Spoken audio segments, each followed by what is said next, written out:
Shalom warga kerajaan. Kita semua ingin menjadi satu pribadi yang great.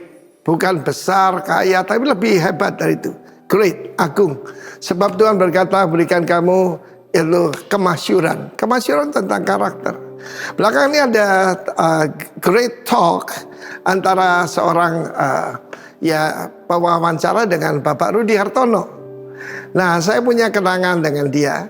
Saya pernah tanya pada Pak Rudi, Rud, hebat sekali bapak kau itu ya. Masa anak usia 17 bisa jadi juara All England? Karena papanya adalah sahabat papa saya pemain sepak bola di Naga Kuning ya, Surya Naga itu Naga Kuning dulu namanya Huang Lung. Dan papanya ini adalah pelatih badminton. Sambil tersenyum dia angkat celananya, dia tunjukkan bekas cambuk, saudaraku. Jadi dia itu kalau pagi tidak mau bangun langsung cambuk, saudaraku, ya, cambuk kuda itu. Jadi bukan cuma dengan raket, cuma dengan cambuk. Bagaimana dengan Bapak Sorgawi kita? Firman Tuhan mengatakan Ibrani 12, kita ini ikut perlombaan yang diwajibkan bagi kita. Salah satu yang lari estafet ya. Ada juga perlombaan gulat, ada juga saudaraku firman Tuhan menunjukkan tinju dan sebagainya. Tetapi saudaraku, firman Allah mengatakan pertama ada saksi. Saksi itu adalah hamba-hamba Tuhan yang sudah mendahului kita. Dan bagi saya saksi yang penting itu adalah ayah dan ibu saya, ya. Karena mereka mensaksikan, saya ingin membuat mereka bangga.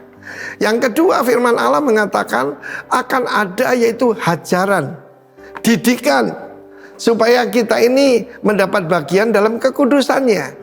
God is holy, we are not holy. Karena itu Tuhan memberikan didikan kepada orang yang dikasihinya. Salah satu firman yang saya terima dalam hidup saya adalah Tuhan mengajar orang yang dikasihinya dan yang dia akui sebagai anak. Kalau tidak pernah dapat ajaran, kita di bumi aja dapat ajaran. Saya masih ingat bagaimana papa saya mengajar saya. Ketika saya punya hobi baru, waktu itu radio amatir, dan setiap malam minggu pesta-pesta saya datang pada papa saya. Saya melupakanlah, saya mau jadi insinyur. Saya mau kerja aja atau hanya bekerja.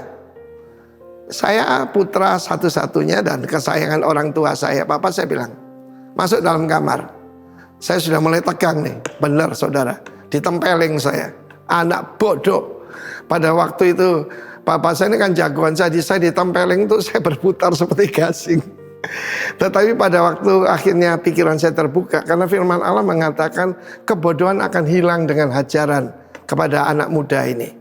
Ketika saya lulus ya dengan yaitu hasil yang cukup baik dari Fakultas Teknik Sipil ITS Surabaya, papa saya dengan bangga di samping saya. Saya bisikin papa saya, Pak, kamu siapa? Terima kasih.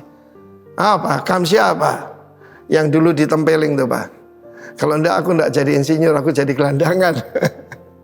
Kadang-kadang itulah saudaraku. Demikian juga dari Bapak Sorgawi kita. Berapa kali saya ngalami diajar. Dulu pada waktu saya dalam keadaan bangkrut, wah setiap pagi menyembah Tuhan, wah luar biasa. Lalu keadaan sudah mulai baik saudaraku. Lalu saya punya hobi baru. Bolehlah olahraga, saya hobi tenis saudara. Tapi masalahnya tenisnya itu sampai jam 10 siang. Biasanya jam 5 nyembah Tuhan, jam 7 jalan kerja. Tetapi kemudian apa terjadi? Saya mengalami kecelakaan. Kalau saya lihat ada bekas luka di tubuh saya, itu nabrak kaca, saudara, yang tebalnya 12 mili. Kacanya hancur. Kacamata saya juga hancur. Untung mata saya tidak buta. Pada waktu itu saya sadar, bukan Tuhan itu jahat, enggak. Tuhan itu menyesal orang yang diakuinya sebagai anak. Saya tidak jadi anak tiri, juga bukan anak haram, tapi anak yang dikasihi Tuhan. Ketika mengejar kekudusan, ada hal ajaran yang kita akan terima. Because God love us. Sebagai anaknya, sebagai putranya. God bless you warga kerajaan. Amin.